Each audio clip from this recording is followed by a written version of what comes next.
This pure consciousness is the fourth state of consciousness. Waking, dreaming, sleeping, and this pure consciousness which we gain in transcendental meditation. In the beginning, the mind goes and comes out quickly. As we dive in, and in the same stroke we come out. We go in and come out, and go in and come out and go in. A few divings in and out and in and out and in and out. What happens? The cold of the bottom begins to be lived even when we come out on the surface. And this is for we dive in and out. The bliss of the pure consciousness which the mind gains when the mind reaches the source of thought or reaches the being, that comes out adhered to the nature of the mind as the mind goes and comes out and goes and comes out. Like the white cloth dipped in yellow color, and once it is dipped, it comes out. Every dipping brings the color little more and little more and little more and little more.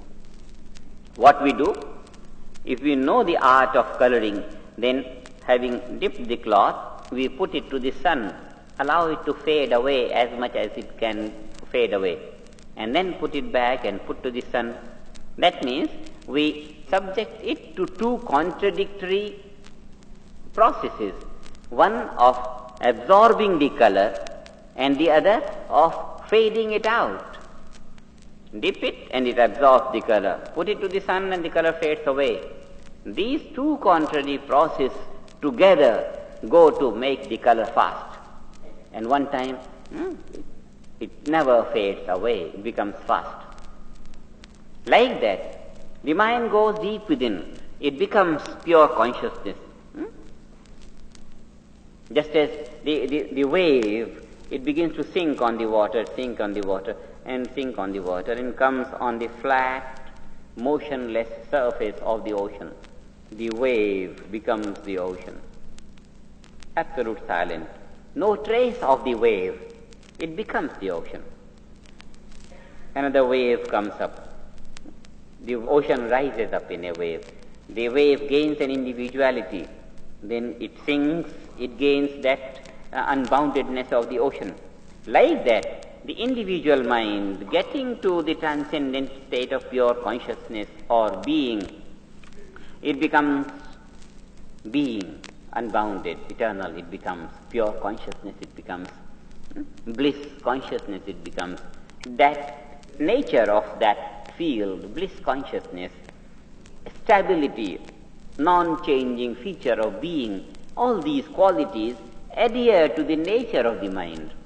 Some of it, the mind engages in the field of activity, and then quite a lot of that quality is gone, evaporates, and then comes back again and gets saturated again, and coming out into the field activity, it loses itself again. This back and forth, putting the mind to activity, putting the mind to meditation, to that state of pure consciousness, bringing it to activity again. 5 minutes in the bank and full day in the market, and again 5 minutes in the bank and full day in the market. Just this proportion. We don't meditate all time, no. We come out of meditation and put ourselves full-fledged in activity. Tremendous activity we undertake. And then in the evening we go back again, a few dives in the evening. And then in 10, 12 hours of the night it's gone again. This is culturing the nervous system, subjecting the nervous system to retire from activity, to get complete rest in that restful alertness which produces pure being or pure consciousness, exposing the nervous system back to activity. Giving these swings from activity to least activity, the nervous system gains that habit of quickly transferring itself to this waking state, quickly transferring itself to this pure consciousness. This quick transference of the physical structure gives the nervous system an ability where it continues to reflect pure consciousness at the time when it is reflecting waking state of consciousness. So both states of consciousness begin to be reflected simultaneously. One lives bliss consciousness permanently, whether one is waking or dreaming or sleeping. In the deep sleep, one is wide awake inside the body and mind. Everything takes complete rest, deep rest. Body complete, deep rest. Inside, completely awake. During activity, one is engaged in vigorous activity, but has an unshakable stand of bliss consciousness. One begins to live these two states of consciousness simultaneously, waking and pure consciousness. And this is called cosmic consciousness. This state of cosmic consciousness has a corresponding state of nervous system in which the nervous system does not lose pure consciousness, does not lose that restful alertness in bliss consciousness. Nervous system never loses that state of restful alertness which reflects bliss consciousness, even though it is engaged in the field of activity in the waking state, even though it is engaged in the activity of the illusory experiences during dreaming state, even though it is engaged in the passivity of the deep sleep. In whatever state of relative consciousness the nervous system is exposed, it retains that absolute bliss consciousness. This state of life where the nervous system is permanently established in restful alertness, reflecting bliss consciousness, no matter whether one engages in waking, dreaming or sleeping states of relative consciousness. Such a state of life is called cosmic consciousness. Cosmic means all-inclusive. All-inclusive in this connection is relative states of consciousness and absolute state of consciousness.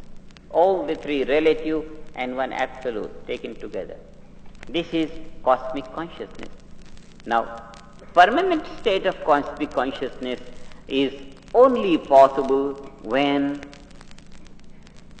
the nervous system is cultured to reflect both absolute and relative. Therefore, we must bear in mind that cosmic consciousness cannot be gained by psychological thinking. One may begin to think that I am experiencing this and experiencing this. It will be mental hallucination. It's not by thinking about cosmic consciousness that the nervous system can be cultured. No, not thinking, not mood making, not apprehension about cosmic consciousness, not imagination about cosmic consciousness, but subjecting the nervous system to gain pure consciousness and subjecting it back to gain waking state of consciousness. This way, the real culture of the physical structure of the personality is responsible to bring about cosmic consciousness. It's a state which is as realistic to life as waking state of consciousness. So now we have these 5 states of consciousness: waking, dreaming, sleeping, pure consciousness and cosmic consciousness. Now, cosmic consciousness is nothing other than the absolute consciousness which we call fourth plus waking state of consciousness. Two together is cosmic consciousness. The advantage of such a life is that one lives permanently bliss consciousness. One is stabilized in the attunement of infinite energy and intelligence. This gives a status to one's life. Firstly, one never loses oneself in the field of relative life. Secondly, plunging into all fields of thought and action, one finds a way to fulfillment of his desires because in tune with infinite energy and intelligence.